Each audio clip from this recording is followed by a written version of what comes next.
السلام علیکم ورحمۃ اللہ نحمدہ ونصلی علی رسولہ الکریم اما بعد فاعوذ باللہ من الشیطان الرجیم بسم اللہ الرحمن الرحیم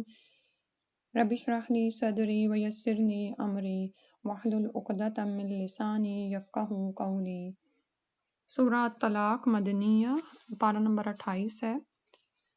اس سورہ کے 2 رکوع ہیں، 12 آیات ہیں اور 298 کلمات ہیں۔ مدنی صورت ہے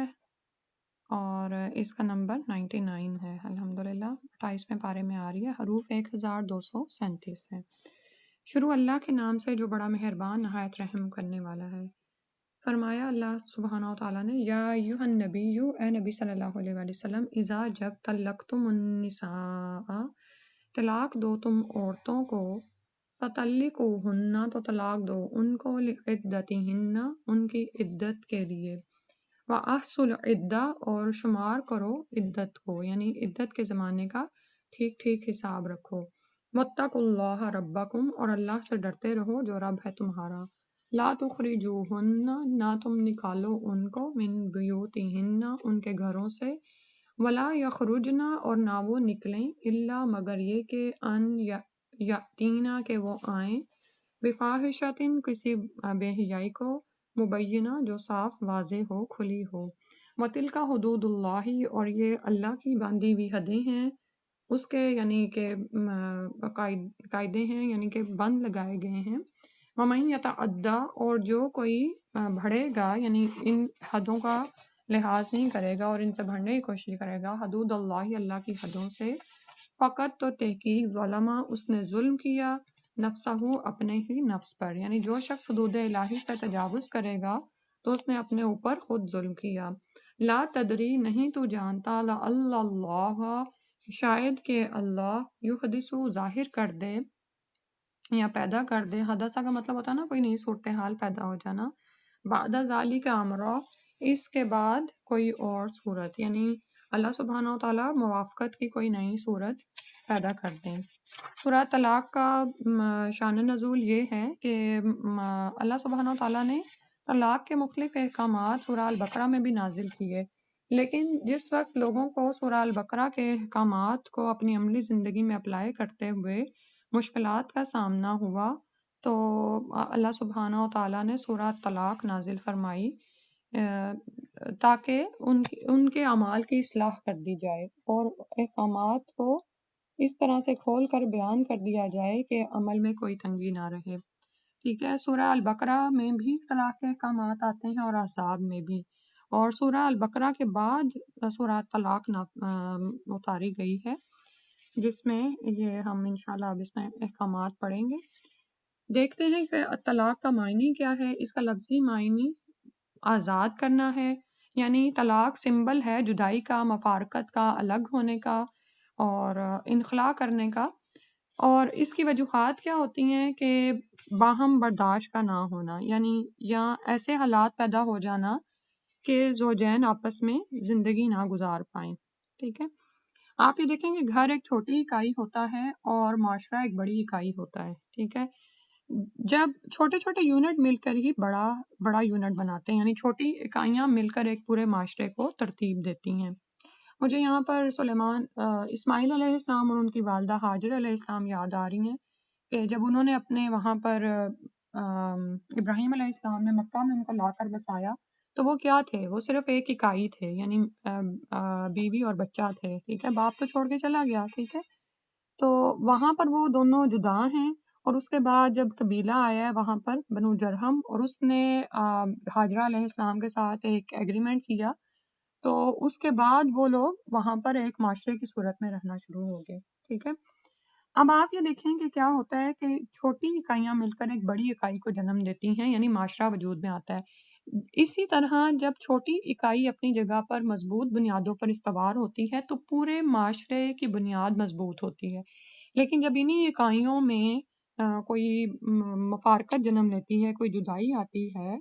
تو کیا ہوتا ہے، باہر کا ماحول بھی متاثر ہوتا ہے، معاشرہ بھی متاثر ہوتا ہے، کیونکہ جو میاں بیوی آپس میں ایک دوسرے سے جدا ہوتے ہیں وہ صرف آپس میں ایک دوسرے کے ساتھ نہیں بلکہ وہ 2 خاندانوں کو اور اس کے بعد پورے معاشرے کو متاثر کرتے ہیں۔ ٹھیک ہے، اور توحید جو ہے وہ اتحاد کو جنم دیتی ہے۔ لیکن یہاں پر ہمیں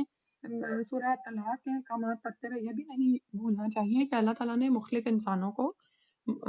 مختلف طرح سے پیدا کیا ہے۔ ان کے باہمی مزاج بعض اوقات آپس میں نہیں ملتے، ان کی سوچ اور عادات مختلف ہو جاتی ہیں تو اختلافات پیدا ہوتے ہیں۔ تو بعض اوقات ہوتے ہوتے ایسی صورتحال پیش آ جاتی ہے کہ اکٹھے رہنا ہی مشکل ہو جاتا ہے، تو نتیجہ طلاق ہو سکتا ہے۔ ٹھیک ہے؟ تو اللہ سبحانہ تعالیٰ نے یہ ایک راہ رکھی ہے کہ جس کے ذریعے سے انسان اپنی اگلی زندگی کو سہولت سے گزار سکے۔ ٹھیک ہے؟ اور طلاق کے احکامات پڑھتے ہوئے یہ بھی یاد رکھیں کہ جس طرح سے خطبہ نکاح میں 4 دفعہ تقویٰ کا حکم ہے، یعنی خاندانی زندگی کی بنیاد ہی تقویٰ پر رکھی جا رہی ہے، کیونکہ میاں بیوی کے آپس کے معاملات ان دونوں کے علاوہ رب ہی جاننے والا نا، ایون یہ کہ وہ آپس میں ایک دوسرے کے لیے کیا سوچ رہے ہیں یہ بھی اللہ سبحانہ وتعالیٰ ہی جانتے ہیں۔ ٹھیک ہے؟ تو خاندانی زندگی کی بنیاد اور اس کی اصلاح دراصل تقویٰ ہے۔ دلوں میں خدا کا خوف ہوتا ہے تو مشکلات نہیں بڑھتی۔ ٹھیک ہے؟ لیکن ظاہر ہے پھر وہی بات آ گئی کہ جب مشکلات بڑھ جائیں تو پھر کیا کرنا چاہیے؟ تقویٰ کے ساتھ ہی ان طلاق کے معاملے کو بھی حل کرنا چاہیے، اور انہی احکامات کی روشنی میں جو کہ اللہ سبحانہ تعالیٰ نے ہمارے لیے اتارے ہیں۔ تو پڑھتے ہیں اب شروع سے ہی۔ طلاق اور عدت کے بہت سے احکام سورہ البقرہ میں گزر چکے ہیں، کچھ سورہ احزاب میں بھی مذکور ہوئے، ان کی تکمیل سورہ طلاق میں ہوتی ہے۔ تو چونکہ یہ ایک پورا چیپٹر ہے اس لیے سابقہ احکام پر بھی نظر ڈالنا ضروری ہے، کیونکہ طلاق کی صورت میں عورتوں کی حالت مختلف اور ان کی عدت بھی مختلف ہوتی ہے، لہٰذا پہلے عدت کی وضاحت کی جا رہی ہے۔ بیوہ غیر حاملہ کی عدت 4 ماہ 10 دن ہے۔ ہم یہ کیوں پڑھ رہے ہیں؟ کیونکہ اللہ سبحانہ تعالیٰ نے فرمایا یا ایھا النبی اذا طلقتم النساء فطلقوہن لعدتہن۔ اللہ سبحانہ تعالیٰ نے فرمایا کہ جب طلاق دینا چاہو، یعنی تم نے فیصلہ کر لیا طلاق دینے کا، تو پھر کیا کرو کہ ان کو ان کی عدت کے لیے طلاق دو۔ ٹھیک ہے؟ تو یاد رکھیے کہ بیوہ غیر حاملہ کی عدت 4 ماہ 10 دن ہے، بیوہ حاملہ کی عدت وضع حمل تک ہے۔ جیسا کہ اس حدیث سے ظاہر ہے، ابو سلمہ کہتے ہیں کہ ابن عباس رضی اللہ عنہ کے پاس ایک شخص آیا، اس وقت ابو ہریرہ رضی اللہ عنہ بھی ان کے پاس بیٹھے تھے۔ وہ شخص کہنے لگا ایک عورت کے ہاں اس کا خاوند مرنے کے 40 دن بعد بچہ پیدا ہوا، اس کی عدت کے بارے میں آپ کیا فتویٰ دیتے ہیں؟ ابن عباس رضی اللہ عنہ نے کہا کہ وہ لمبی عدت یعنی 4 ماہ 10 دن پوری کرے۔ ابو سلمہ رضی اللہ عنہ کہنے لگے پھر اس آیت کا کیا مطلب ہوا کہ حاملہ عورتوں کی عدت ان کے وضع حمل تک ہے، یعنی جب وہ حمل رکھ دیں یعنی بچہ پیدا ہو جائے۔ سیدنا ابو ہریرہ رضی اللہ عنہ کہنے لگے میں تو اپنے بھتیجے ابو سلمہ رضی اللہ عنہ کی رائے سے متفق ہوں۔ آخر ابن عباس رضی اللہ عنہ نے اپنے غلام قریب کو ام المومنین ام سلمہ رضی اللہ عنہ کے پاس یہ مسئلہ پوچھنے کے لیے بھیجا۔ ام سلمہ رضی اللہ عنہ نے فرمایا سبیہ اسلمیہ کا خاوند 7 دن کھولا اس وقت فوت ہوا جب اس کی بیوی حاملہ تھی۔ خاوند کے 40 دن بعد اس کے ہاں بچہ پیدا ہوا تو اسے نکاح کے پیغام آنے لگے اور آپ صلی اللہ علیہ وآلہ وسلم نے اسے نکاح کی اجازت دے دی۔ ان پیغام دینے والوں میں سے ایک ابو سنابل بھی تھا۔ یہ بخاری کتاب و تفسیر کی حدیث سے لیا گیا ہے۔ تو سمجھنے کا مطلب یہ ہے کہ بیوہ حاملہ کی عدت وضع حمل تک ہے، جو ہی بچہ پیدا ہوگا اس کی عدت پوری ہو جائے گی۔ غیر مدخولہ عورت خواہ بیوہ ہو یا مطلقہ اس کی کوئی عدت نہیں۔ یہ تیسرا پوائنٹ ہے، یعنی وہ عورت جس کی نکاح کے بعد رخصتی نہیں ہوئی اور تعلق قائم نہیں ہوا خاوند کے ساتھ، تو وہ چاہے بیوہ ہو یا مطلقہ اس کی کوئی عدت نہیں ہے، کیونکہ اس کی عدت کا ہم آگے بھی پڑھیں گے، کیونکہ بیسیکلی جو عدت کا مقصد ہے نا کہ اس کو شمار کیوں کیا جائے، وہ اس لیے کہ نسب ظاہر ہو جائے اور یعنی وراثت کے جو بعد میں احکامات اترنے ہیں ان میں کسی شک کا شائبہ نہ رہے۔ ٹھیک ہے؟ یعنی بچہ کس کا ہے وہ معلوم ہو جائے۔ تو ایک ایسی عورت جو کہ نکاح کر کے رخصت ہی نہیں ہوئی تو اس کی عدت کا بھی کوئی جواز نہیں۔ ٹھیک ہے؟ وہ چاہے بیوہ ہو یا مطلقہ ہو اس کی کوئی عدت نہیں ہوگی۔ اسی طرح چوتھا پوائنٹ ہے بے حیض عورت، یعنی ابھی اسے خواہ حیض آنا شروع ہی نہ ہوا ہو یا نابالغہ ہو یا بڑھاپے یا بیماری کی وجہ سے آنا بند ہو چکا ہو، اس کی عدت 3 ماہ قمری ہے، یعنی چاند کے 3 مہینے اس کی صورت میں ہوں گے۔ مطلقہ حاملہ کی عدت وضع حمل ہے، یہ جو ابھی ہم نے پہلے بھی پڑھا کہ چاہے وہ مطلقہ ہے چاہے بیوہ حاملہ ہے اس کی عدت وضع حمل تک ہے۔ حیض والی غیر حاملہ کی عدت 3 قروء ہے، یعنی ٹھیک ہے، وہ عورت جو غیر حاملہ ہے اور لیکن اس کو حیض آتے ہیں اس کی عدت کی مدت 3 قروء ہے، کر کا معنی کچھ حیض بھی لیتے ہیں اور حالت طہر بھی۔ احناف اس سے 3 حیض مراد لیتے ہیں، یعنی جب وہ 3 حیض اس کے آ جائیں گے تو اس کی عدت ختم ہو جائے گی، جبکہ شافعی اور مالکی 3 طہر مراد لیتے ہیں، یعنی جب وہ 3 طہر گزار لے گی تو اس کی عدت ختم ہو جائے گی، ٹھیک ہے۔ اور یہ بات کب ہوگی؟ طلاق کے بعد ہوگی۔ فَطَلِّقُوهُنَّ لِعِدَّتِهِنَّ وَأَحْصُوا الْعِدَّةَ، کہ طلاق دو ان کو ان کی عدت کے لیے اور عدت کو شمار کرتے رہو، ٹھیک ہے۔ تو جب طلاق ہوئی تو اس کے بعد اس کے حیض کاؤنٹ کیے جائیں یا اس کا طہر یعنی پاکی کی حالت کاؤنٹ کی جائے۔ اب ہم پڑھتے ہیں کہ طلاق دینے کا صحیح طریقہ کیا ہے، کہ عورت جب حیض سے فارغ ہو تو اسے طہر کے شروع میں ہی بغیر مقاربت کے طلاق دے دی جائے، یعنی بغیر اس سے تعلق قائم کیے اس کو طلاق دی جائے گی، اور پوری عدت گزر جانے والی جائے تو عدت کے بعد عورت بائن ہو جائے گی۔ اب فرض کیجئے، بائن کا مطلب یہ ہے کہ طلاق بائنہ واقعہ ہو گئی، اب عورت مرد رجوع نہیں کر سکتا۔ اب فرض کیجئے ایک عورت ہندہ نامی کو ہر قمری مہینے کے ابتدائی 3 دن ماہواری آتی ہے، اس کے خامن نے اسے حیض سے فراغت کے بعد 4 محرم کو طلاق دے دی۔ اب احناف کے نزدیک اس کی عدت 3 حیض پورے یعنی 3 ربیع الثانی کو شام کو جب وہ حیض سے غسل کرے گی اس کی عدت ختم ہو جائے گی، جبکہ شوافی اور ممالک کے نزدیک تیسرا حیض شروع ہونے تک اس کے 3 طہر پورے ہو چکے ہوں گے، یعنی یکم ربیع الثانی کو صبح کو حیض شروع ہونے پر اس کی عدت ختم ہو جائے گی، یعنی 3 دن کا فرق پڑ جائے گا۔ یہ یعنی تھوڑے سے دنوں کا فرق پڑتا ہے۔ ایک فقہ جو ہے وہ یہ کہتی ہے کہ قروء سے مراد، یعنی جیسے میں نے ابھی کہا نا کہ حیض والی غیر حاملہ کی عدت 3 قروء ہے، تو قر سے مراد احناف 3 حیض لیتے ہیں اور شافی مالکی 3 طہر مراد لیتے ہیں، ٹھیک ہے۔ اب اللہ سبحانہ و تعالیٰ نے عدت پر اتنا کیوں زور دیا اور فرمایا تو ان کو طلاق دو ان کی عدت کے لیے، وَأَحْصُوا الْعِدَّةَ، اور عدت کو شمار کرو۔ آپ یہ دیکھیں کہ عربوں کے ہاں تو شمار کرنے کے لیے کوئی اس طرح چیز نہیں تھی۔ آج ہم کسی چیز کو گننا چاہتے ہیں، شمار کر کے رکھنا چاہتے ہیں، اس کا مطلب ہے ریکارڈ رکھنا چاہتے ہیں، تو ہم کیا کرتے ہیں، کہیں کاپی پینسل پہ لکھ دیتے ہیں، کہیں موبائل پہ لکھ دیتے ہیں، کہیں یعنی کوئی ریمائنڈر یا کوئی چیز، ہمارے پاس ڈفرینٹ چیزیں ہیں جہاں پر ہم شمار رکھتے ہیں، لیکن وہ لوگ تو اس طرح نہیں کر سکتے تھے نا، وہ تو کنکریوں پہ حساب رکھتے تھے، ٹھیک ہے۔ تو جو چیز انہوں نے شمار کر کے رکھنی ہوتی تھی اتنی کنکریاں الگ کر دیتے تھے، لیکن اس کی اتنی اہمیت کیوں تھی کہ اس کو ضرور شمار کرو، کہ عدت کا ٹھیک ٹھیک شمار نہایت اہم چیز ہے، اس کی طرف پوری توجہ دیا کرو۔ اس کی اہمیت کی وجوہات مندرجہ ذیل ہیں۔ عدت کا مقصد تحفظ نسب اور وراثت کے تنازعات کو ختم کرنا ہے، ٹھیک ہے۔ نسب کا تحفظ ہو جائے گا، عدت کے دوران پتہ چل جائے گا عورت اگر حاملہ ہے تو حمل کس شوہر کا ہے، ٹھیک ہے، اور جو بچہ پیدا ہوگا وہ کس کا وارث ہے یہ پتہ چل جائے گا۔ عدت کے اندر یہ معلوم ہو جاتا ہے کہ وہ حاملہ ہے یا نہیں، اگر حاملہ ہے تو اس کی عدت وضع حمل تک ہوگی۔ یہی وجہ ہے کہ جس عورت کو صحبت سے پہلے ہی طلاق دے دی جائے اس پر کوئی عدت نہیں، یعنی وہ عورتیں جن کی نکاح کے بعد رخصتی نہیں ہوتی، آسان الفاظ میں ایسے لے لیں تو اس پر کوئی عدت نہیں، کیونکہ اس صورت میں نہ تو نسب کے اختلاط کا کوئی امکان ہے اور نہ ہی وراثت کے تنازع کا۔ عدت کے دوران متعلقہ عورت اپنے خامند کی بیوی ہی رہتی ہے، اب یہ بات بھی یاد رکھیں، ٹھیک ہے، کیونکہ عدت اب یہ ہے کہ خامند نے ایک طلاق دی، عدت کی مدت شروع ہو گئی تو متعلقہ عورت اپنا گھر چھوڑ کے نہیں جائے گی، اپنے خامند کی بیوی ہی رہے گی۔ اس دوران خامند کے حقوق کی نگہداشت کو ملحوظ رکھا گیا ہے، یعنی یہ کہ وہ بنے سنورے گی بھی اور خامند کے سامنے بھی آئے گی اور گھر میں وہ رہیں گے۔ ایک دوسرے مقام پر اللہ سبحانہ وتعالیٰ نے فرمایا فَمَا لَكُمْ عَلَيْهِنَّ مِنْ عِدَّةٍ، نہیں ہے تمہارے لیے ان پر کوئی عدت میں سے، یعنی خامند کے ہاں عدت گزارنا متعلقہ عورت کی ذمہ داری ہے، اور مرد کا یہ حق ہے کہ عورت اسی کے ہاں عدت گزارے۔ اس دوران مرد اس سے صحبت کرنے کا پورا حق رکھتا ہے اور وہ عورت کی رضامندی کے بغیر بھی اپنا یہ حق استعمال کر سکتا ہے، کیونکہ ابھی ایک طلاق ہوئی ہے اور عدت کی مدت چل رہی ہے، طلاق بائن نہیں واقع ہوئی۔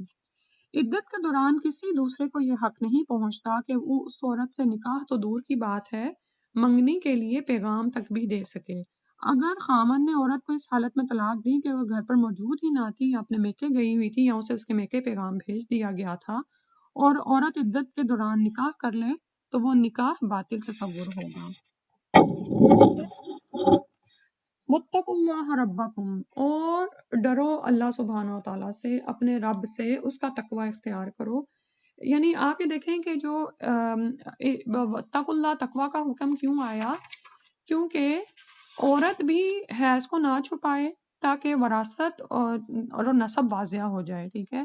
اسی طرح مرد بھی یہاں پر کوئی ایسی ڈنڈی نہ مارے کہ آج اس نے طلاق دیا تو وہ چاہتا ہے کہ آج اس سے جان چھڑا لے، ٹھیک ہے؟ پھر اس کے بعد یہاں پر جو ابھی ہم پڑھ رہے تھے نا، لا تخرجوہن من بیوتہن، ان کو ان کے گھروں سے نہ نکالو، اور نہ ہی ولا یخرجن الا ان یاتین بفاحشۃ مبینہ، اور نہ ہی وہ خود نکلیں مگر یہ کہ کوئی کھلی بے حیائی کریں، ٹھیک ہے؟ تو اب اس سے ہمیں سمجھ آ رہی ہے کہ عورت کا عدت کا عرصہ خامن کے ہاں گزارنے کا حکم ہے، اور اس میں بہت مصلحت ہے۔ خامن کے گھر کے علاوہ کسی دوسری جگہ عدت گزارنا غیر شرعی اور گناہ کا کام ہے۔ آپ یہ دیکھیں کہ بعض اوقات ایسا ہوتا ہے کہ میاں بیوی کی لڑائی ہوئی یا بیوی روٹھ کر میکے چلی گئی، تو یا میاں نے اسے خود میکے روانہ کر دیا، تو بعد میں بیک وقت 3 طلاقیں دے کر اس کو فارغ کر دیتا ہے، یا پھر طلاق دیتا ہے تو گھر سے نکال دیتا ہے، یا بیوی خود ہی جو ہے وہ اتنی ہوتی ہے کہ نکل جاتی ہے گھر سے۔ تو اللہ سبحانہ وتعالیٰ نے فرمایا کہ عدت عورت گھر میں ہی گزارے گی، خامد کے گھر میں، اور اگر اس کے خلاف کرے گی تو یہ سب باتیں خلاف شرع اور گناہ کے کام ہے، کیونکہ اللہ نے حکم دے دیا نا کہ عورت عدت اپنے طلاق دینے والے خامد کے ہاں گزارے گی، ٹھیک ہے؟ اور اسی طرح اللہ سبحانہ وتعالیٰ نے عدت کے دوران سکنا یعنی اس عورت کی رہائش اور نفقہ یعنی کھانے پینے کی ذمہ داری مرد کے سر پر ڈالی ہے، ٹھیک ہے؟ اور اسی طرح اگر عورت بیوہ ہو جاتی ہے تو اس کی عدت بھی اس کے خامد کے گھر ہی ہے۔ بیوہ کے اخراجات کی ذمہ داری میت کے لواحقین پر جو ترکہ کے وارث ہوں گے ان پر قائم ہو جائے گی، ٹھیک ہے؟ اس حکم میں کئی مصلحتیں ہیں۔ سب سے بڑی مصلحت تو یہ ہے کہ اللہ تعالیٰ یہ چاہتا ہے کہ جس مرد اور عورت کے درمیان رشتہ ازدواج قائم ہو چکا ہے اسے زوجین کو اپنی اپنی امکانی حد تک ہی نبھانا چاہیے، کیونکہ آپ یہ دیکھیں کہ طلاق کی اجازت صرف ناگزیر صورتحال پر دی گئی ہے جبکہ حالات کنٹرول سے باہر ہو جائیں۔ اب ہوتا تو یہ ہے نا کہ بعض اوقات انسان بہت زیادہ غصے میں ہوتا ہے، تو اس وقت وہ طلاق تو دے بیٹھا ہے، لیکن عورت اسی گھر میں رہے، ہو سکتا ہے کہ اللہ تعالیٰ پھر موافقت کی راہ نکال دے، جیسا کہ اللہ تعالیٰ نے فرمایا کہ وَتِلْكَ حدود اللہ، ان حدوں کی حفاظت کرو، یہ اللہ کی حدود ہیں، وَمَن يَتَعَدَّ حدود اللہ فقط ظلم نفسا، اور جو کہ ان حدوں کی حفاظت نہیں کرے گا تو اس نے دراصل ظلم کیا اپنے ہی نفس پر۔ یہ انسان اپنی جان پر ہی وہ کر رہا ہوتا ہے۔ لا تدری لعل اللہ یحدث بعد ذلک امرا، ہو سکتا ہے کہ اللہ تعالیٰ اس کے بعد اس معاملے میں کوئی نئی بات پیدا کر دیں، یعنی ان کے درمیان موافقت ہو جائے، اور یہ تبھی ہو سکتا ہے نا جب عورت اپنے طلاق دینے والے خامند کے گھر عدت گزارے۔ اچھا، اور اب یہاں پر ایک چیز جو مستثنا ہے جو یہاں پر فرمائی کہ الا ان یاتین بفاحشۃ مبینہ، کہ اگر عورت صریح برائی کی مرتکب ہو تو پھر انہیں گھر سے نکال دینے کی اجازت ہے۔ صریح برائی سے زنا بھی مراد ہو سکتا ہے، جیسا کہ قرآن میں زنا کے لیے الفاظ متعدد بار استعمال ہوئے۔ نشوز بھی یعنی عورت کا ہر بات میں ضد اور کھینچا تانی کا رویہ اختیار کرنا، اور مرد کی رائے کی بہرحال مخالفت پر آمادہ رہنا یا بد زبانی کرتے رہنا، ایسے حالات پیدا کرنے سے مصالحت کی بجائے مزید بگاڑ اور تناؤ کی فضا بن جاتی ہے، ٹھیک ہے؟ اور بعض اوقات یہ بد زبانی یا کھینچا تانی مرد کی طرف سے بھی ہو سکتی ہے، اور پھر کیا ہوتا ہے کہ قریبی رشتہ دار بھی انوالو ہو جاتے ہیں، تو اور بعض اوقات عورت کیا ہے کہ خود ہی گھر سے نکل جاتی ہے، ٹھیک ہے؟ تو اس کو بھی فاحشہ مبینہ کہا گیا ہے۔ تو بدکاری کرے، بد زبانی کرے، فحش گوئی کرے، بد اخلاقی دکھائے، بے حیائی کا ارتکاب کرے، تو پھر ایسی صورت میں انہیں واپس گھر لے جانے کی ضرورت نہیں۔ اللہ تعالیٰ کی اور اللہ تعالیٰ نے فرمایا ہے کہ دل کا حدود اللہ، اللہ تعالیٰ کی یہ باندھی ہوئی حدیں ہیں، جو ان سے تجاوز کرے گا تو وہ اپنے ہی نفس پر ظلم کرے گا۔ اب یہاں پر دیکھتے ہیں کہ حدیں کیا ہیں۔ ابھی جو احکامات ابھی سارے گزرے ہیں نا، اگر ہم اس حدیث کی روشنی میں ان کو دیکھیں تو زیادہ واضح ہو جائیں گے۔ سیدنا عبداللہ بن عمر رضی اللہ عنہ نے اپنی بیوی آمنہ بنت غفار کو حیض کی حالت میں طلاق دے دی۔ سیدنا عمر رضی اللہ عنہ نے اس بات کا ذکر رسول اللہ صلی اللہ علیہ وسلم سے کیا، آپ صلی اللہ علیہ وسلم کو اس بات پر غصہ آ گیا، اور سیدنا عمر رضی اللہ عنہ سے فرمایا کہ ابن عمر کو حکم دو کہ رجوع کر لے اور اپنی بیوی کو اپنے پاس رکھے یہاں تک کہ وہ پاک ہو، پھر اسے حیض آئے، پھر وہ اس سے پاک ہو، پھر اگر طلاق دینا ہی چاہے تو دے دے، لیکن طہر کی حالت میں دے، اور اس طہر میں اور اس دوران صحبت نہ کرے۔ یہ ہے وہ عدت جس کا اللہ نے حکم دیا ہے، طلقوہن لعدتہن، اس سے یہی مراد ہے۔ یہ بخاری کتاب و تفسیر کی حدیث ہے، تو مطلب سمجھ آ رہا ہے کہ طلاق کا صحیح طریقہ دینے کو فالو کیا جائے، اگر نہیں فالو کیا جائے گا تو وہ اللہ تعالیٰ کی حدوں کو توڑنا ہے۔ اور طلاق دینے کا صحیح اور مسنون طریقہ، آپ یہ دیکھیں کہ اس حدیث میں طلاق دینے کا اور عدت کو ٹھیک طور پر شمار کرنے کا طریقہ بتایا گیا ہے، اور اس سے درج ذیل باتیں معلوم ہوتی ہیں کہ حالت حیض میں طلاق دینا اتنا گناہ کا کام ہے اور اللہ تعالیٰ کی حد یا قانون کی خلاف ورزی ہے کہ رسول اللہ صلی اللہ علیہ وسلم کو اس پر غصہ آ گیا، کیونکہ حیض کی حالت میں طلاق دینے سے 3 گروہ کا شمار درست نہیں ہو سکتا، خواہ کر کو حیض کے معنی میں لیا جائے یا طہر کے یعنی پاکی کے معنی میں۔ طہر کے معنی میں لیا جائے گا تو طلاق کے بعد حیض کے بقایا ایام عدت سے زائد شمار ہو جائیں گے، اور اگر حیض کے معنی میں لیا جائے تو سوال پیدا ہوگا کہ آیا اس حیض کو جس میں طلاق دی گئی ہے شمار کیا جائے یا چھوڑ دیا جائے۔ جو صورت بھی اختیار کی جائے گی، عدت کو شمار نہیں کر سکے گی ٹھیک طرح سے، یہی اللہ تعالیٰ کے قانون کی خلاف ورزی ہے۔ اور آپ صلی اللہ علیہ وسلم نے الفاظ ہیں کہ اسے حکم دو کہ رجوع کر لے۔ اس سے معلوم ہوا کہ اگرچہ حیض کی حالت میں طلاق دینا خلاف سنت اور گناہ کا کام ہے، لیکن قانونی لحاظ سے وہ ایک طلاق شمار ہو جائے گی، کیونکہ رجوع کر تو تبھی ہوگا نا جب طلاق ہو گئی۔ تو نبی صلی اللہ علیہ وسلم کے الفاظ ہیں کہ رجوع کر لے۔ اس بات پر آپ یہ دیکھیں کہ یعنی اس سے ہمیں یہ سمجھ آ رہی ہے کہ ایک کام کیا تو خلاف سنت، لیکن وہ واقعہ ہو گیا، ٹھیک ہے۔ اور طلاق طہر کی حالت میں ہی دینی چاہیے جس میں صحبت نہ کی گئی ہو، حیض کی حالت میں نہیں دی جائے گی، طہر کی حالت میں دی جائے گی، اور وہ طہر جس میں جسمانی تعلق قائم نہیں کیا گیا ہو، ٹھیک ہے۔ اور یہ کیوں؟ تاکہ جسمانی تعلق کے بغیر معلوم ہو جائے کہ عورت حاملہ ہے یا نہیں، ٹھیک ہے۔ اور بہتر صورت یہی ہے کہ طہر کے ابتدا میں طلاق دی جائے، البتہ غیر مدخولہ عورت کو طہر اور حیض دونوں صورتوں میں طلاق دی جا سکتی ہے، کیونکہ اس سے نہ نسب کے مسائل پیدا ہوتے ہیں نہ وراثت کے، اس کی تو ابھی رخصتی نہیں ہوئی نا، ٹھیک ہے۔ اسی طرح بے حیض عورت یا حاملہ عورت کو مباشرت کے بعد بھی طلاق دی جا سکتی ہے، کیونکہ ان صورتوں میں عدت کا کوئی مقصد مجروح یا مشکوک نہیں ہوتا۔ یعنی ایک عورت جس کو ابھی حیض آ ہی نہیں رہے ہیں تو اس کو، اور اسی طرح حاملہ عورت کو مباشرت کے بعد بھی طلاق دی جا سکتی، کیونکہ اس کا حمل تو پہلے ہی واضح ہے۔ اچھا، اور طلاق کا صحیح طریقہ یہ ہے کہ جس طہر میں مرد طلاق دینا چاہے اس میں صحبت نہ کرے، پھر ایک ہی بار کی طلاق کو کافی سمجھے، یہ بات بھی یاد رکھیں۔ یعنی لوگ کیا کرتے ہیں کہ غصے میں 2 طلاقیں 3 طلاقیں، نعوذ باللہ۔ نبی صلی اللہ علیہ وسلم کے بھی دور میں ایک دفعہ ایسا ہوا، اس کا مفہوم یہ ہے کہ ایک مرد نے کہا کہ تمہیں 1000 طلاقیں، ٹھیک ہے، یعنی اس نے 1000 طلاق دی اپنی بیوی کو، تو نبی صلی اللہ علیہ وسلم نے جو فرمایا اس کا مفہوم ہے کہ 3 طلاقیں تو واقعہ ہو گئی، باقی 997 جو ان سی ہیں وہ اس کے لیے گناہ کے طور پر جا پڑی، ٹھیک ہے۔ تو طلاق کا صحیح طریقہ یہ ہے کہ جس طہر میں مرد طلاق دینا چاہے اس میں صحبت نہ کرے، پھر ایک ہی بار کی طلاق کو کافی سمجھے اور پوری عدت گزر جانے دے۔ اس طرح عورت پر طلاق بائن واقعہ ہو جائے گی۔ آپ یہ دیکھیں کہ طلاق جب عدت گزرے گی تو طلاق بائن تو واقعہ ہو ہی جانی ہے۔ 3 طلاقوں میں تو تمہارا اپنا فائدہ ہے کہ اگر طلاق بائن واقعہ نہیں ہوتی اور عدت بھی گزر جاتی ہے تو اس کے بعد مرد اسی عورت سے اگر چاہے تو، بعض اوقات ہوتا ہے نا کہ بچوں کے لیے انسان چاہتا ہے رجوع کر لے، اب رجوع کا بھی حق ختم ہو گیا، لیکن چونکہ طلاق ایک دی ہوئی تھی تو نکاح اسی عورت سے دوبارہ ہو سکتا ہے، لیکن اس میں فرق یہ پڑے گا کہ عدت کے آخری وقت تک تو مرد کو رجوع کا حق باقی رہتا ہے اور عورت اس میں آزاد نہیں ہوتی، یعنی جیسے ابھی بتایا نا کہ عدت جب عورت اپنے خامد کے گھر گزار رہی ہوتی ہے تو خامد کو حق ہے کہ وہ اس سے صحبت کرے اور عورت انکار نہیں کر سکتی، لیکن جب عدت کی مدت ختم ہو گئی اور ایک طلاق واقعہ ہوئی ہے تو طلاق پڑ گئی اور اب مرد اس سے رجوع نہیں کر سکتا، رجوع کا حق ختم ہو گیا، اور اب اگر وہ اس عورت سے دوبارہ شادی کرنا چاہتا ہے تو پھر اس کو نکاح کا پیغام بھیجنا پڑے گا، اور پھر وہ ساری شرائط پوری کرنی ہوں گی، یعنی حق مہر بھی دینا ہوگا، گواہ بھی ہوں گے اور امام بھی، اور سارا کچھ، وہ خطبہ نکاح مسنونہ بھی پڑھا جائے گا اور وہ سب کچھ ہوگا۔ لیکن دیکھیں اس میں پھر بھی یہ فائدہ نا کہ طلاق بائن نہیں پڑی ابھی، ٹھیک ہے، طلاق رجعی ہوئی ہے، ٹھیک ہے۔ یعنی اگر طلاق واقعہ ہو جانے کے باوجود بھی ابھی فریقین رضامند ہیں تو تجدید نکاح کی گنجائش باقی رہتی ہے۔ سبحان اللہ، اتنی پابندیاں کیوں لگائی گئی ہیں؟ کیونکہ طلاق کو کھیل نہ بنا لیا جائے، ٹھیک ہے۔ اشد ضرورتوں میں اگر آپ نے طلاق دی ہے، ایک ہی طلاق دیں غصے کی حالت میں بھی، اور پھر یہ کہ منع کیا گیا اس حال سے کہ عورت حیض کی حالت میں ہو، کیونکہ آپ یہ دیکھیں اس میں ایک حکمت یہ بھی نظر آتی ہے کہ حیض کی حالت میں عورت جو ہوتی ہے وہ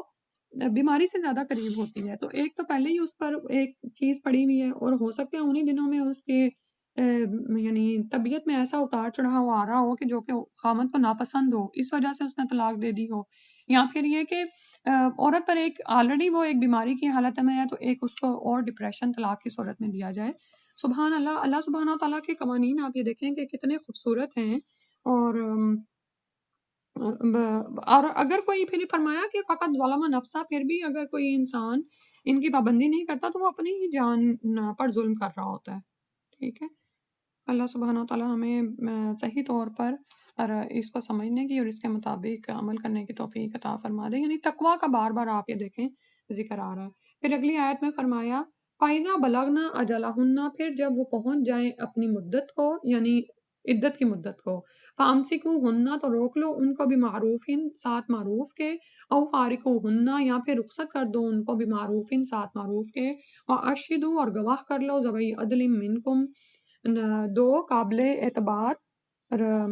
گواہ بنا لو، صاحب عدل گواہ بنا لو. وَأَقِیمُوا الشَّهَادَةَ لِلَّهِ، اور گواہوں کو کہا گیا کہ اللہ کے لیے شہادت ٹھیک ٹھیک ادا کرو. ذَلِكُمْ يُوعَظُ بِهِ مَنْ كَانَ يُؤْمِنُ بِاللَّهِ وَالْيَوْمِ الْآخِرِ، یہ اس کے لیے ہے جو کہ ایمان لاتا ہے اللہ پر اور آخرت کے دن پر. وَمَن يَتَّقِ اللَّهَ يَجْعَل لَّهُ مَخْرَجًا، اور جو کوئی اللہ تعالیٰ سے ڈرے گا تو اللہ تعالیٰ اس کے لیے ایک راہ بنا دے گا، یعنی مشکلات سے نکلنے کی کوئی راہ پیدا کر دے گا. اب یہاں پر بھی کتنے خوبصورت احکامات اب ہمیں دے دیے گئے کہ اب تم نے طلاق تو دے دی، اب اگر وہ عدت کی مدت کے قریب پہنچ رہی ہیں تو ابھی بھی وہ تمہارے گھر میں ہی ہیں. اگر تم چاہتے ہو تو تم پھر کیا کرو کہ ان کو یا تو بھلے مانسوں کی طرح اپنے پاس رکھ لو یا پھر اچھی طرح سے رخصت کر دو. آپ یہ دیکھیں کہ قریش مکہ کے ہاں مظالم کیا تھے عورتوں پر، کہ ایک مرد اپنی عورت کو جتنی چاہتا طلاقیں دیتا، اور اس سے پہلے کہ عدت ختم ہوتی اس سے رجوع کر لیتا، اور نہ تو اس کو یعنی کہ رخصت کرتا اور نہ ہی اچھی طرح سے بساتا. ٹھیک ہے. نعوذ باللہ من ذالک. تو عورت یعنی کہ ان کو لٹکائے رکھتا عورتوں کو. تو سیدہ عائشہ رضی اللہ عنہا کی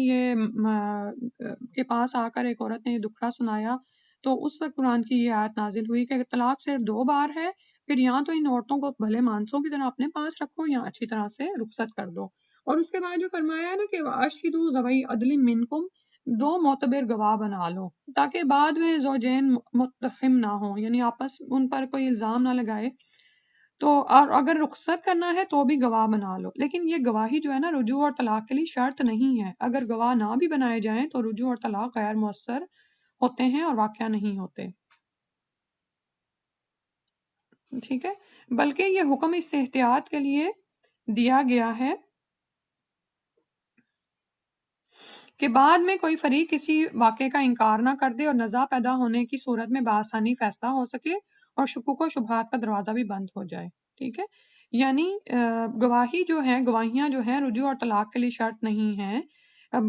جو کام کیا ہے یعنی طلاق دی ہے یا روک لیا ہے، رجوع کیا ہے، وہ واقعہ تو ہو جائے گا، لیکن انسانوں کی آسانی کے لیے کہا گیا کہ گواہ بنا لیے جائیں تو بہتر ہے. اور گواہوں سے کہا گیا عقیم الشہادت للہ، کہ اگر رخصتی یا رجوع کے بعد فریقین میں کسی بات میں نزاع پیدا ہو جائے تو گواہ جانبداری سے کام نہ لیں، بلکہ جب ان سے گواہیاں مانگی جائیں تو نہ تو گول مول بات کریں، نہ پھیرا پھیری سے کام کریں، بلکہ صاف اور سچی سیدھی گواہی دے دیں. اور یہ ہدایات اس پر کون ایمان لائے گا؟ یہ ہیں تو ہماری ہی خیر خواہی کے لیے اور پند و نصیحت کے لیے. تو آپ یہ دیکھیں کہ یہ ہدایات اس شخص کے لیے ہیں من کان یؤمن باللہ والیوم الآخر، جو ایمان لاتا ہے اللہ پر اور آخرت کے دن پر. اور اللہ سبحانہ تعالیٰ نے فرمایا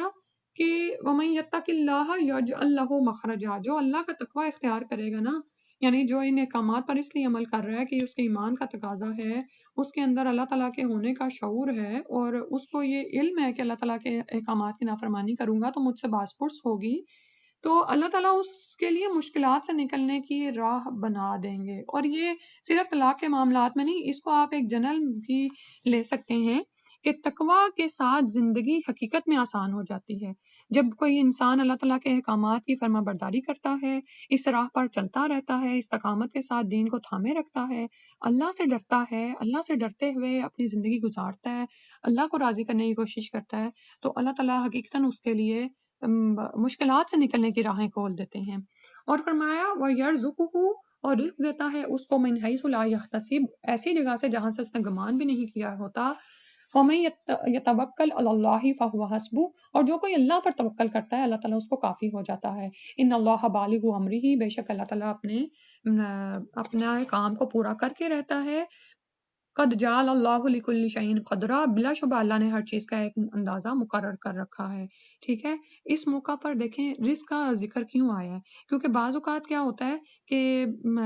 عورت یعنی آپ یہ دیکھیں کہ دوران عدت بھی عورت کا جو خرچ ہے وہ اور اسی طرح بھلے مانس طریقے سے رخصت کرنا اور اس کو کچھ دے بھی دو، تو یہ سب کچھ کیا ہے مرد پر ڈال دیا گیا نا۔ تو ان کو کہا جا رہا ہے کہ بخل سے کام نہ لو، جتنا بہتر سلوک کر سکتے ہو کرو۔ بعض اوقات یہ صورتحال ہوتی ہے کہ میاں بیوی کے آپس میں ٹھنی رہتی ہے، بعض اوقات عورت صاحب جائیداد ہوتی ہے، اچھا کما سکتی ہے، تو خاوند اس کو چھوڑنے پر آمادہ ہی نہیں ہوتا، لیکن اس سے اچھا سلوک بھی نہیں کر پاتا اور اس کو چھوڑتا بھی نہیں ہے، اور عورت کو اپنے ہاں لٹکائے رکھتا ہے۔ اور اسی طرح بعض اوقات یعنی کہ مرد کو یہ لگ رہا ہوتا ہے کہ میرا اس پر بہت زیادہ مال جا رہا ہے اور عورت کی طرف سے کچھ ایسا ہو، تو اللہ تعالیٰ فرما رہے ہیں کہ اللہ تعالیٰ جب تم اللہ کا تقوی اختیار کرو گے اور حالات موافق نہیں ہو رہے ہیں اور تم علیحدہ ہو جاؤ گے اور پراپر جو احکامات دیے گئے ان کے مطابق علیحدہ ہوگے، تو اللہ تعالیٰ وہاں سے رزق دے گا جس کو تم نے گمان بھی نہ کیا ہوگا۔ اور جو کوئی اللہ پر توکل کرتا ہے نا، یعنی اللہ تعالیٰ پر توکل کیا ہے کہ انسان یہ ایمان رکھے کہ ہر قسم کے ظاہری اور باطنی اسباب اللہ کے قبضہ قدرت میں ہیں۔ ہماری نظر تو چند سامنے نظر آنے والے اسباب پر ہوتی ہے نا، وہیں تک محدود ہوتی ہے۔ ہم کسی مصیبت میں پھنس جاتے ہیں، ہمارے سامنے ایک دروازہ بند ہو جاتا ہے، یعنی امیجن کریں ایک راہ پر آپ چل رہے تھے، وہ رکاوٹ آئی اور دروازہ بند ہو گیا، ہماری نظر اس دروازے سے ہٹتی نہیں ہے کیونکہ ہم اسباب پہ کھوئے رہتے ہیں نا۔ اللہ کی قدرت پر انسان نظر رکھے، اللہ تعالیٰ تو تقوی اختیار کرنے والوں کے لیے پریشانیوں سے نجات کی راہ پیدا کر دیتا ہے، تنگ دستی کو دور کرنے کے لیے نئے سے نئے اسباب پیدا کر سکتا ہے۔ آپ کو ایک دروازہ نظر آ رہا ہے، اللہ اس بند دروازے کے دائیں بائیں کتنے بے شمار، اوپر نیچے کتنے بے شمار دروازے کھول سکتا ہے، کیونکہ اللہ کی قدرت اسباب کی پابند نہیں ہے، بلکہ اسباب بھی اللہ کی مشیت کے تابع ہیں۔ اسی لیے تو ابراہیم علیہ السلام کی آگ ان پر ٹھنڈی ہو گئی تھی، سبحان اللہ، اور وہ توکل کر کے اس آگ میں جا پڑے تھے، انہوں نے دین سے انکار نہیں کیا تھا۔ تو اللہ سبحانہ و تعالیٰ ظاہری اسباب سے ایسے نتائج حاصل کرنے کی قدرت رکھتا ہے جو انسانی عقل کے برعکس ہوتے ہیں، ٹھیک ہے۔ آپ یہ دیکھیں کہ یہی ہمارا جب ہم بیمار ہوتے ہیں تو یہی توکل ہمارا ہوتا ہے اللہ پر کہ اللہ نے جس دوائی میں شفا ڈالنی ہے وہ اللہ ہی ڈالے گا، اگر نہیں ہے تو پھر ہم وہیں کے وہیں رہ جائیں گے، ٹھیک ہے۔ اور بعض اوقات کیا ہوتا ہے کہ ایک ایسی دوائی جو آپ کو نقصان پہنچانے والی ہوتی ہے لیکن اس سے آپ صحت حاصل کر لیتے ہیں، ٹھیک ہے۔ ان اللہ بالغ امرہ، اللہ تعالیٰ اپنے معاملے کو پہنچنے والا ہے، اللہ ہی کی طرف سے تمام کام سر انجام ہوتے ہیں۔ اور قد جعل اللہ لکل شیء قدرا، لیکن یہاں پر یہ یاد رکھو کہ اللہ سبحانہ و تعالیٰ نے ہر چیز کا ایک اندازہ مقرر کر رکھا ہے، کیونکہ کیا ہوگا کہ بعض اوقات اگر آپ اللہ پر توکل کرتے ہوئے اپنی جگہ پر جم جاتے ہیں اور اللہ تعالیٰ کی طرف سے کوئی کچھ دیر ہو جاتی ہے، یا ایک شوہر ہے اس نے اپنی بیوی سے فیاضانہ معاملہ کیا، یا عورت نے اور مرد کو آسانی میں ڈالا اور وہ زیادہ مال لے کر رخصت نہیں ہوئی، یا جو بھی معاملہ ہوا، تو کیا ہوتا ہے خوشحالی آنے میں ذرا ٹائم لگ جاتا ہے بعض اوقات، تو اس سے گھبرانا نہیں چاہیے کیونکہ اللہ تعالیٰ کے ہاں ہر چیز کا اندازہ مقرر ہے، اسی کے مطابق وہ ظہور پذیر ہوتی ہے۔ اللہ تعالیٰ فرماتے ہیں نا کہ کل شعوم ہوا فی شان، کہ اللہ تعالیٰ ہر دن ایک نئی شان میں ہے، تو ہمیں نہیں پتا آج کسی کے دل میں ہمارے لیے نفرت ہے وہ کل محبت میں بدل جائے، اللہ تعالیٰ ہی یہ سب کچھ جانتے ہیں۔ پھر اس کے بعد فرمایا واللاتی، اور وہ عورتیں یا اسنا من المحیدی مایوس ہو چکی ہیں حیض سے، من نسائکم تمہاری عورتوں میں سے، ان ارتبتم اگر تم شک میں پڑے، فعدتہن تو ان کی عدت ہے ثلاثۃ اشہر 3 مہینے، ٹھیک ہے۔ واللائی، اور وہ عورتیں لم یحیض جن کو حیض نہیں آئے، وَأُولَاتُ الْأَحْمَالِ اور حمل والیاں، اجلہن ان کی مدت، ان یضعن حملہن کہ وہ رکھ دیں یعنی کہ وضع کر دیں حمل کو، وَمَن یتق اللہ یجعل لہ من امرہ یسرا، اور جو کوئی اللہ تعالیٰ کا تقوی اختیار کرے گا اللہ تعالیٰ اس کے لیے اس کے کام میں آسانی پیدا کر دیتا ہے، سبحان اللہ۔ تو ابھی جیسے میں نے بنیاد بنائی تھی اور یہ میں نے آپ سے پہلے ہی ڈسکس کر لیا کہ اللہ نے فرمایا کہ وہ عورتیں جو اتنی بوڑھی ہو چکی ہوں کہ انہیں حیض آنا بند ہو چکا ہے، یا پھر واللائی لم یحضن، یا وہ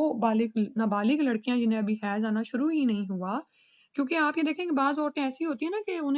عمر کی نسبت بڑی دیر سے حیض آتا ہے، اور ایسا بھی ممکن ہے کہ بعض اوقات عورتوں کو ساری عمر حیض نہیں آتا۔ ان سب کی عورتوں کی مدت کیا ہے؟ فعدتہن ثلاثۃ اشہر، 3 مہینے ہے۔ بعض اوقات تو کچھ ایسی عورتیں ہوتی ہیں کہ جن کو حیض آتا ہے، کبھی نہیں آتا، کچھ اس طرح کی صورتحال چل رہی ہوتی ہے، یعنی اعتدال پہ نہیں ہوتا، تو اسی لیے ان ارتبتم، اگر تم شک میں پڑے، اگر تمہیں کچھ شبہ ہو، تو ان کی عدت 3 ماہ ہی شمار ہوگی، ٹھیک ہے؟ 3 ماہ قمری شمار ہوں گے، شمسی نہیں۔ اس سے ضمناً یہ بھی معلوم ہوتا ہے کہ نابالغ بچوں کی شادی کی جا سکتی ہے اور ان سے صحبت کرنا بھی جائز ہے، اور اسی طرح وہ بوڑھی عورتیں جن کو حیض بند ہو چکے ہیں، ان سے بھی صحبت کرنا جائز ہے، ٹھیک ہے؟ اور اولاد الاحمالی، اور اسی طرح حمل والیوں کی عدت کی مدت کیا ہے کہ وضع حمل ہے، چاہے وہ مطلقہ ہیں یا بیوہ ہیں، تو جب ان کا بچہ پیدا ہو جائے تو ان کی عدت کی مدت مکمل ہو جائے گی۔ اور پھر فرمایا وَمَن يَتَّقِ اللَّهَ يَجْعَلْ لَهُ مِنْ أَمْرِهِ يُسْرًا، کہ ان معاملات میں اللہ تعالیٰ سے ڈرتے رہنے کی تاکید بار بار آ رہی ہے، کہ کیونکہ آپ یہ دیکھیں کہ جب تک انسان اللہ سے نہ ڈرے، تو ایک گھر کے اندر چھت کے نیچے رہتے ہوئے میاں بیوی آپس میں ایک دوسرے کے ساتھ کیا کر رہے ہیں، یا خامد اپنی بیوی کے معاملے میں بے راہ رو ہو جاتا ہے، یا عورت خامد کے ساتھ یعنی کہ ترشی کا معاملہ کر رہی ہے، بے حیائی اس سے کوئی سرزد ہو رہی ہے، تو ان تمام معاملات میں فرمایا اللہ سے ڈرتے رہو، اللہ سے ڈرتے رہو، اللہ سبحانہ تعالیٰ تمہارے معاملات میں آسانی پیدا کر دے گا۔ اللہ سبحانہ تعالیٰ ہمیں تقویٰ عطا فرما دے زندگی کے تمام معاملات میں۔ پھر اس کے بعد فرمایا ذالک امر اللہ انزلہ الیکم، یہ اللہ تعالیٰ کا حکم ہے، اس نے اتارا ہے اس کو تمہاری طرف۔ ومن یتق اللہ یکفر عنہ سیئاتہ ویعظم لہ اجرا، اور جو کوئی اللہ تعالیٰ سے ڈرے گا تو اللہ تعالیٰ اس سے اس کے برائیاں دور کر دیتا ہے اور اس سے بہت بڑا اجر عطا فرماتا ہے۔ اللہ سبحانہ تعالیٰ بار بار کس طرح سے انسان کو تسلی دے رہے ہیں نا، کہ یہ اللہ کا حکم ہے جو اس نے نازل کیا ہے، اور جو کوئی اللہ تعالیٰ سے ڈرتا رہے گا، تقوی اختیار کرے گا اور تقوی کے ساتھ اللہ کے احکامات کو مانے گا اور ان کو پورا کرنے کی کوشش کرے گا، تو اللہ تعالیٰ اس کو اجر کیا عطا فرماتے ہیں، اس کی برائیاں اس سے دور ہو جاتی ہیں اور اس کو بڑا اجر ملتا ہے۔ پھر فرمایا کہ اب ان عورتوں سے تم نے سلوک کیسا کرنا ہے جن کو تم نے طلاق دی ہے۔ اسکنوہن من حیث سکنتم من وجدکم، کہ ان کو بساؤ وہاں پر جہاں جیسا کہ تم بستے ہو، جہاں کہ تم خود رہتے ہو۔ ولا تضاروہن، اور نہ تم ان کو یعنی بساؤ ان عورتوں کو جہاں تم رہتے ہو اپنی وسعت کے مطابق، من وجدکم، اپنی وسعت کے مطابق یا دست کے مطابق، یعنی جو تمہاری استطاعت ہے۔ ولا تضاروہن، اور نہ تم ان کو ضرر پہنچاؤ، لتضیقوا، تاکہ تم تنگی کرو، علیہن، ان پر، وَإِن كُنَّ أُولَاتِ حَمْلٍ، اور اگر وہ حمل والیاں ہوں، فَأَنفِقُوا، تو خرچ کرو، علیہن، ان پر، حتیٰ یضعن، یہاں تک کہ وہ رکھ دیں، حملہن، اپنا حمل، فَإِنْ أَرْضَعْنَ، پھر اگر وہ دودھ پلائیں، لکم، تمہارے لیے، یعنی تمہارے بچوں کو، فَآتُوهُنَّ، تو دو ان کو، اجورہن، ان کے اجر، وَأْتَمِرُوا، اور معاملہ کرو، بینکم، آپس میں، بمعروف، ساتھ معروف کے، وَإِنْ تَعَاثَرْتُمْ، اور اگر تم آپس میں کشمکش کرو، وَسَتُرْضِعُ، تو دودھ پلا دے، لہو اخرى، اس کے لیے کوئی دوسری۔ اب یہاں پر مزید احکامات اتارے گئے کہ عدت کی مدت کے دوران عورت کا سکنا اور اس کی نان و نفقہ تو مرد کے ذمے ہوتا ہی ہے، لیکن اس کے بعد جب، اور پھر بسانا ان کو کیسے ہے، جیسے کہ تم اپنی وسعت کے مطابق رہتے ہو، ٹھیک ہے، اور ان کو تنگی نہ دو، ٹھیک ہے، یعنی تمہیں انہیں تنگ نہ کرو، ایذا نہ دو، اور اگر وَإِن كُنَّ أُولَاتِ حَمْلٍ، اور اگر وہ حمل والیاں ہوں تو وضع حمل تک ان پر خرچ کرنا مرد کی ذمہ داری ہے، ٹھیک ہے۔ اور یہ اللہ کا حکم ہے، یعنی تب تک جب تک کہ اس کا حمل ہے تو مرد جو ہے اس کے سکنا اور نفقہ کا ذمہ دار ہے، ٹھیک ہے۔ لیکن یہاں پر ایک بات یاد رکھیں کہ اگر عورت بیوہ ہے تو اس کا سکنا تو مرد کے لواحقین کے ذمے ہے، یعنی وہ خامد کے گھر میں رہے گی، وہ جس کی وہ بیوہ ہے، اور وہ عدت اپنے خامد کے گھر گزارے گی، لیکن نفقہ کی وہ حقدار نہیں رہے گی، کیونکہ اب وہ وراثت کی حقدار بن گئی ہے، تو وہ اپنے حصہ میں سے اپنی ذات پر خرچ کر سکتی ہے، ٹھیک ہے، یعنی باقی وارثوں پر پھر بوجھ نہیں پڑے گا، لیکن رہائش وہ وہیں پر رکھے گی۔ لیکن جو متعلقہ ہے تو اس کے سکنا اور نفقہ کا ذمہ دار اس کا خامند ہے۔ اب اس کے بعد اگر اس کا بچہ ہے تو ان کے لیے احکامات اتارے گئے کہ عورت اپنے دودھ کی خود مالک ہے، اس سے ہمیں پتہ چل رہا ہے، کیونکہ اللہ تعالیٰ نے فرمایا فَإِنْ أَرْضَعْنَ لَكُمْ، اگر وہ دودھ پلائیں تمہارے لیے تو فَآتُوهُنَّ أُجُورَهُنَّ، تو ان کو ان کے اجر دے دو۔ تو اس سے درپردہ یہ بھی پتہ چل رہا ہے کہ قانونی طور پر بچہ باپ کا ہے، ماں کا نہیں ہے۔ اگر بچہ ماں کا ہوا تو پھر تو اجرت لینے کا سوال ہی نہیں ہوتا نا، پھر تو وہ خود ہی پلا رہی ہوتی، ٹھیک ہے؟ تو عورت اپنے دودھ کی مالک ہے، وہ طلاق دینے والے خامند سے اجرت لے سکتی ہے جس طرح وہ دوسروں سے لے۔ اگر ماں بھی وہی اجرت مانگے جو دوسری عورتیں مانگتی ہیں تو ماں دودھ پلانے کی زیادہ حقدار ہے۔ لیکن ساتھ ہی یہ جو فرمایا نا کہ تمیرو بینکم بمعروف، کہ آپس میں معاملہ کر لو اچھے طریقے سے، تو اب آپ کیا ہوتا ہے کہ ماں اگر کسی بیماری یا کمزوری کی وجہ سے دودھ پلانے سے انکار کر دے یا اتنی اجرت مانگ رہی ہے جو اس کے خامد کی استطاعت سے بہت بڑھ کر ہے، تو پھر باپ کیا کرے؟ وَإِن تَعَاسَرْتُمْ فَسَتُرْضِعُ لَهُ أُخْرَىٰ، کہ اگر آپس میں تم اس معاملے میں کوئی یعنی کہ آپس میں تم تنگی رکھو، کشمکش کرو، تو پھر باہر سے عورت سے دودھ پلوا لو، ٹھیک ہے؟ سبحان اللہ۔ اب یہاں پر ہمیں یہ پتہ چل رہا ہے کہ دونوں طرف کا کس قدر خیال کیا جا رہا ہے، اور اس میں بچے کو بھی سیو کیا جا رہا ہے نا، کہ اگر باہر کی عورت اور اس بچے کی ماں ایک ہی ریٹ پر دودھ پلا رہی ہیں، ایک ہی اجرت ہے، تو پھر ماں کا زیادہ حق ہے۔ لیکن اگر ماں تنگ کرنے کے لیے یا ویسے وہ کسی بیماری کی وجہ سے دودھ پلانے سے انکار کرتی ہے یا وہ زیادہ اجرت مانگتی ہے، تو پھر خامند باہر سے دودھ پلوا لے، اس میں بھی کوئی تنگی نہیں رکھی گئی ہے۔ یعنی آپس میں معروف طریقے سے معاملہ طے کر لو۔ اب یہ دیکھیں کہ طلاق ہو گئی ہے، اور طلاق ظاہر ہے کوئی خوشگوار حالات میں تو واقعہ نہیں ہوتی، ناگوار حالات پیدا ہوئے ہیں زوجین کے درمیان، لیکن اس کے باوجود بھی تقویٰ کی اور معاشرے کی اصلاح پر کتنا فوکس کیا گیا ہے نا، سبحان اللہ، کہ آپس کی لڑائیوں سے کشیدگیوں سے بچو، کیونکہ ہیں تو سب مومن بہن بھائی نا، ٹھیک ہے؟ کہ ہمیں تو باہر دین بھی لے کے جانا ہے، دوسرے الگ ہماری ذمہ داریاں ہیں، تو باطل کا مقابلہ بھی کرنا ہے، تو اپنے گھروں میں ایسے احکامات انسان نافذ کرے کہ تنگیاں پیدا نہ ہوں آپس میں۔ پھر اس کے بعد فرمایا لِيُنْفِقْ ذُو سَعَةٍ مِّن سَعَتِهِ، تاکہ خرچ کرے وسعت والا اپنی وسعت کے مطابق، ومن قدر، اور جو کہ تنگ کیا گیا علیہ اس پر رزق ہو، اس کا رزق، فلینفق، تو چاہیے اس کو کہ خرچ کرے، مما آتاہ اللہ، اس میں سے جو عطا کیا اس کو اللہ نے، لا یکلف اللہ نفسا، اللہ تعالیٰ نہیں تکلیف دیتا کسی نفس کو، الا ما آتاہا، مگر جتنا اس نے اس کو دیا ہو، سیجعل اللہ، ان قریب کر دے گا اللہ، بعد عسر، بعد تنگی کے، یسرن، آسانی کر دے گا، ٹھیک ہے؟ یعنی آپ یہ دیکھیں کہ یہاں پر کیا پتہ چل رہا ہے کہ جس کی وسعت ہے وہ اس کے مطابق خرچ کرے، اور جس مرد کے پاس اتنا نہیں ہے پھر وہ کیا کرے کہ جتنا اللہ نے اس کو عطا کیا اس میں سے خرچ کرے، کیونکہ اللہ تعالیٰ نے وسعت سے بڑھ کر کسی کو تکلیف بھی نہیں دی، لا یکلف اللہ نفسا الا ما آتاہا۔ اور اس میں پھر بتا دیا گیا کہ اب آپ یہ دیکھیں کہ باپ اگر عورت پر خرچ کر رہا ہے یا عورت کچھ چھوڑ رہی ہے تو اللہ تعالیٰ نے فرمایا کہ اللہ تعالیٰ تنگی کے بعد آسانی پیدا فرما دیں گے، یعنی فیاضی سے کام لینے کی ترغیب دی گئی ہے اور بشارت دی گئی ہے کہ اگر انسان بخل سے کام نہ لے، خرچ کرے، تو اللہ تعالیٰ انسان کی تنگی کو دور فرما دے گا اور اس کے لیے رزق کی راہیں پیدا کر دے گا۔ اور یہ دونوں کے لیے بشارت ہے نا، مرد کے لیے بھی عورت کے لیے بھی، کیونکہ بعض اوقات جیسے ابھی بات ہوئی ہے کہ بعض اوقات میاں بیوی کے آپس میں موافقت نہیں ہو رہی ہوتی، لیکن وہ کبھی کبھار رزق کی تنگی کی وجہ سے یا یہ کہ آگے کیا ہوگا اللہ پر توکل نہ ہونے کی وجہ سے بھی ایک دوسرے کے ساتھ نبھا کر رہے ہوتے ہیں، تو وہاں پر بار بار کیسے اللہ تعالیٰ کی طرف سے نوید آ رہی ہے کہ اللہ پر توکل کرو، اللہ تعالیٰ راہیں کھول دے گا، مشکلات سے نکلنے کے راستے آسان کر دے گا، اور تنگی کے بعد آسانی پیدا فرما دے گا انشاءاللہ۔ یہاں تک ان آیات کی تلاوت سن لیتے ہیں۔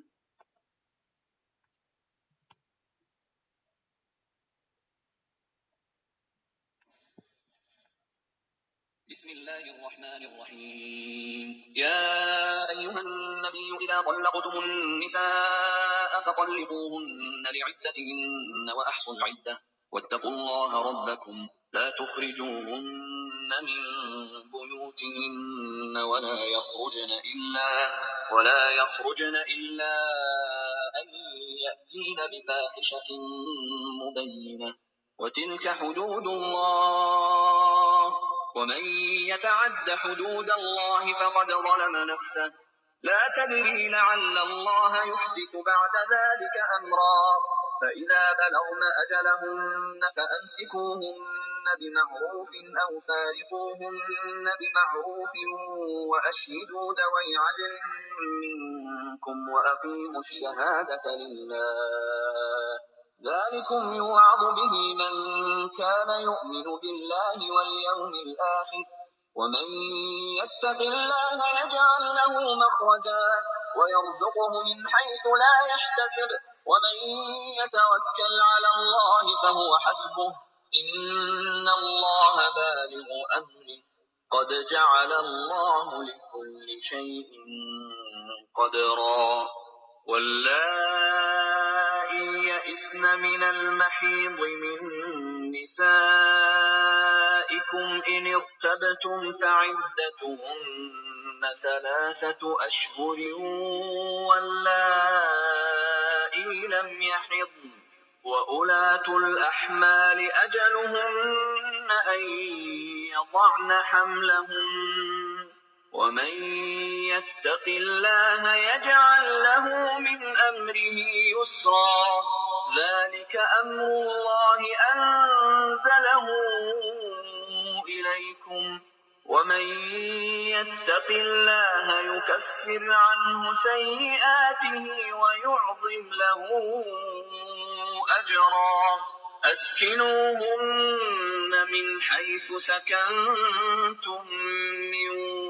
وجدكم ولا تضاروهن لتضيقوا عليهن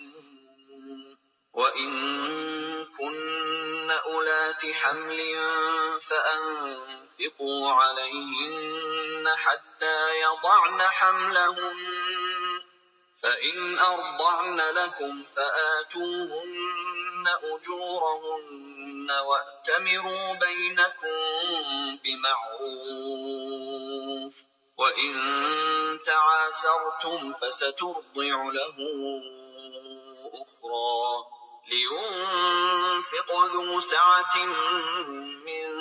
سعته ومن قدر عليه رزقه فلينفق مما آتاه الله لا يكلف الله نفسا إلا ما آتاها سيجعل الله بعد عسر يسرا وكأي من قرية عتت عن أمر ربها ورسله فحاسبناها حسابا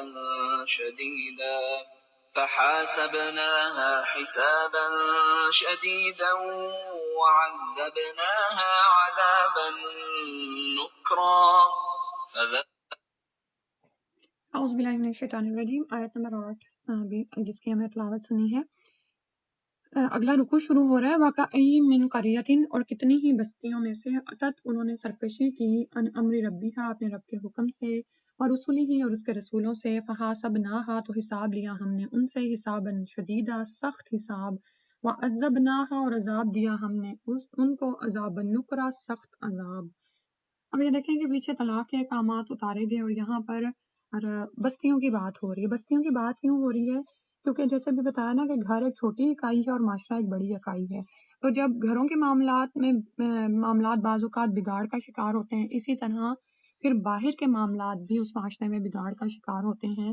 اور گھروں کے معاملات کی اصلاح بھی کس پر رکھی گئی ہے؟ تقویٰ کی بنیاد پر۔ تو باہر بھی یہی صورتحال ہے۔ اللہ سبحانہ تعالیٰ نے فرمایا کہ کتنی ہی بستیاں ہیں، انہوں نے جب اپنے رب کے حکم سے سرکشی کی، یعنی ابھی جیسے طلاق کے احکامات بتائے گئے اور اس میں بھی یہی آ رہا تھا کہ طلاق کے احکامات جس طرح اللہ تعالیٰ نے فرمایا اس طرح اگر کوئی نہیں شخص مانتا تو اپنے ہی نفس پر ظلم کرتا ہے۔ اسی طرح جب بے شمار بستیاں تھیں، جب ان کی طرف اللہ کے رسول آئے اور انہوں نے اپنے رب اور ان کی طرف بھیجے جانے والے رسول، ان سے انہوں نے سرکشی کی، ان کے احکامات کو نہیں مانا، تو اللہ تعالیٰ نے ان کے لیے سخت عذاب اتارا ان کو، اور سخت اور ان سے شدید حساب لیا۔ اللہ سبحانہ وتعالیٰ سے انجام سے بچائے۔ پھر فرمایا فذاقت وبال امریکا، تو انہوں نے چکھا وبال اپنے کام کا، یعنی بدلہ پایا انہوں نے۔ وکانا عاقبت امریہا خسرا، اور ہے انجام اس کے کام کا ناکامی ہے۔ یہی اصل گھاٹا ہے جس کو اللہ تعالیٰ نے بار بار فرمایا ہے۔ پھر اس کے بعد فرمایا عد اللہ لہم عذابا شدیدا، ایسے لوگوں کے لیے اللہ تعالیٰ نے شدید عذاب تیار کر رکھا ہے۔ فاتقوا اللہ یا اولی الالباب، تو ڈرو اللہ سے اے عقل والو۔ تقویٰ کی بات پھر آ گئی۔ جیسے گھر کے معاملات میں تقویٰ اختیار کرتے ہو، اسی طرح عقل والو تقویٰ اختیار کرو، باہر کے معاملات ہوں یا اندر کے معاملات ہوں۔ اللہ سبحانہ و تعالیٰ سے ڈرتے ہوئے اللہ کے احکامات کی پابندی کرو۔ الذین آمنوا، وہ لوگ جو ایمان لائے، قد انزل اللہ علیکم ذکرا، ان کی طرف اتارا ہے اللہ سبحانہ و تعالیٰ نے تمہارے لیے ایک ذکر، ایک نصیحت اتاری ہے۔ اور یہ ذکر کیا ہے؟ انا نحن نزلنا الذکر و انا لہ لحافظون، کہ ہم نے بے شک نازل کیا ہے ذکر کو اور بے شک ہمیں اس کی حفاظت کرنے والے ہیں، یعنی قرآن۔ اور صرف قرآن ہی نہیں بلکہ اس کی تفسیر اور تعبیر اور جو احادیث ہیں اس خزانے کو بھی اللہ تعالیٰ نے محفوظ فرما دیا۔ یہ ایک نصیحت ہے جس کو بار بار پڑھو، اس کو سمجھو، اس کے مطابق اپنی زندگیوں کو سنوارو۔ آپ یہ دیکھیں کہ انسان اپنے مسائل کے حل کے لیے جتنے بھی قوانین بناتا ہے ناقص ہی ہوتے ہیں۔ یہ اللہ ہی ہے جس نے انسان کے لیے قیامت تک باقی رہنے والے ازلی بہترین قوانین اتار دیے، اور نہ صرف وہ انسان کی انفرادی زندگی میں اس کو کامیابی عطا کرنے والے ہیں، اسی طرح ابدی زندگی میں بھی وہی کام آنے والے ہیں۔ وہاں کی ابدی کامیابی انہی کی تعمیل سے حاصل ہو سکتی ہے، اور ساتھ ساتھ تقوی اختیار کرتے ہوئے، ٹھیک ہے، اور خسارے سے انسان اسی صورت میں بچ سکتا ہے۔ اور آپ یہ دیکھیں کہ ان کو جس طرح انسان نافذ کرتا ہے اسی طرح انسان کو اللہ تعالیٰ کی حکمت پر اور اس کتاب کے اللہ کی طرف سے ہونے پر یقین آتا چلا جاتا ہے۔ یہی اس کتاب کی صداقت ہے نا۔ پھر فرمایا رسولاً یتلو علیکم آیات اللہ، رسول جو پڑھتا ہے تم پر اللہ کی آیات، مبینات روشن، لیخرج الذین آمنوا، تاکہ نکالیں ان لوگوں کو جو ایمان لائے، وعملوا الصالحات، اور انہوں نے اچھے اعمال کیے، من الظلمات، ظلمات سے، الی النور، نور کی طرف، ومن یؤمن باللہ، اور جو کوئی ایمان لائے اللہ پر، ویعمل صالحا، اور عمل کرے نیک، یدخلہ جنات تجری من تحتها الانہار خالدین فیہا ابدا، اللہ تعالیٰ اس کو داخل کرے گا ایسے باغات میں جن کے نیچے سے نہریں بہتی ہیں، ہمیشہ رہنے والے ہیں اس میں ہمیشہ ہمیشہ۔ قد احسن اللہ لہ رزقا، اللہ تعالیٰ نے اس کے لیے بہت اچھا رزق رکھا ہے۔ تو اللہ سبحانہ و تعالیٰ کیا فرما رہے ہیں کہ اور یہی جو ذکر اتارا گیا ہے، آپ یہ دیکھیں کہ آیت کے بعد لا آ رہا ہے نا، تو یہ وہ ذکر ہے جو یہ رسول تم پر پڑھتا ہے، اس میں روشن نشانیاں ہیں اور تمہاری طرف یہ اتاری گئی ہیں تاکہ ایمان لانے اور نیک عمل کرنے والوں کو تاریکیوں سے نکال کر روشنیوں کی طرف لایا جائے، ان کو وہ احکامات سجھائے جائیں جن سے ان کی زندگیاں کامیابی سے ہمکنار ہو جائیں، اور آخرت میں وہ ان جنات میں داخل کیے جائیں جن میں وہ ہمیشہ رہیں گے۔ اللہ تعالیٰ نے بہترین رزق ہمارے لیے تیار کر رکھا ہے۔ اللہ سبحانہ و تعالیٰ ہمیں ان لوگوں میں سے بنا دے، آمین۔ پھر فرمایا اللہ وہ ذات ہے، اللہ الذی خلق سبع سماوات ومن الارض مثلہن، کہ جس نے پیدا کیا ساتوں آسمان اور زمینوں کو جو انہی جیسی ہیں، یتنزل اترتا ہے الامر حکم بینہن ان کے درمیان، لتعلموا تاکہ تم جان لو، ان اللہ علی کل شیء قدیر کہ بے شک اللہ ہر چیز پر قدرت رکھتا ہے، وان اللہ اور بے شک اللہ تعالیٰ نے قد احاطہ کر رکھا ہے بکل شیء علما، ہر چیز کا علم کے اعتبار سے۔ تو یہاں پر 7 آسمانوں کے ساتھ 7 زمینوں کا ذکر آیا۔ اس طرح اس کو ہم مختلف طرح سے سمجھ سکتے ہیں کیونکہ اللہ ہی جانتا ہے کیسی ہیں 7 زمینیں اور کیسے 7 آسمان، لیکن اگر سما کو بلندی تصور کیا جائے اور عرض کو پستی، تو ہر دوسرا آسمان جو ہے وہ یعنی کہ ہر زمین پہلے آسمان کا زمین بن جاتی ہے۔ اسی طرح جب ہم دوسرے آسمان پر جائیں تو نیچے والا آسمان اوپر والے آسمان کی زمین بن جائے گا۔ اس طرح سے 7 آسمان اور 7 زمینیں یعنی، اور لیکن دوسرا مفہوم اس کا یہ ہے کہ اس سے ہماری ہی زمین کے 7 طبقات یا 7 پرت مراد ہیں جن کو طبقات الارض کہا جاتا ہے،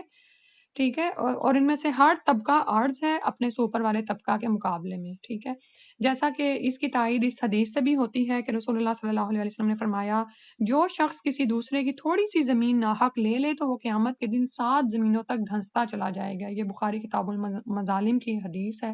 اللہ اس سے بچائے۔ تیسرا مفہوم اس بات کا یہ ہے کہ عین ممکن ہے کہ ہماری ہی زمین جیسی 6 اور زمینیں ہوں کائنات میں، وہاں دوسرے مخلوقات بھی ہوں، ان کے لیے احکامات بھی اترتے ہوں، کیونکہ ہم تو اللہ تعالیٰ کی وسعتوں کا اندازہ نہیں نہ کر سکتے، اس کی کائنات کی وسعتوں کو، اور نہ ہی آئندہ کر سکتے ہیں۔ آپ یہ دیکھیں کہ جتنی زیادہ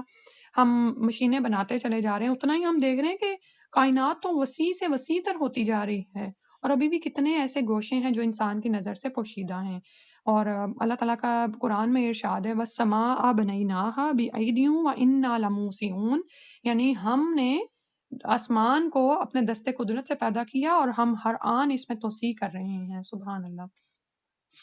یعنی اور پھر یہ ہے کہ اللہ تعالیٰ کے احکامات ان پر اتارے جاتے ہیں، وہاں پر اترے ہیں، بے شک اللہ تعالیٰ ہر چیز پر قدرت رکھتا ہے اور پھر یہ کہ ان سب کی تخلیقات کے بعد اللہ تعالیٰ نے ان کو چھوڑ نہیں دیا، ان اللہ قد احاطہ بکل شیء علما، اللہ تعالیٰ نے ہر چیز کا اپنے علم کے ساتھ احاطہ کر رکھا ہے۔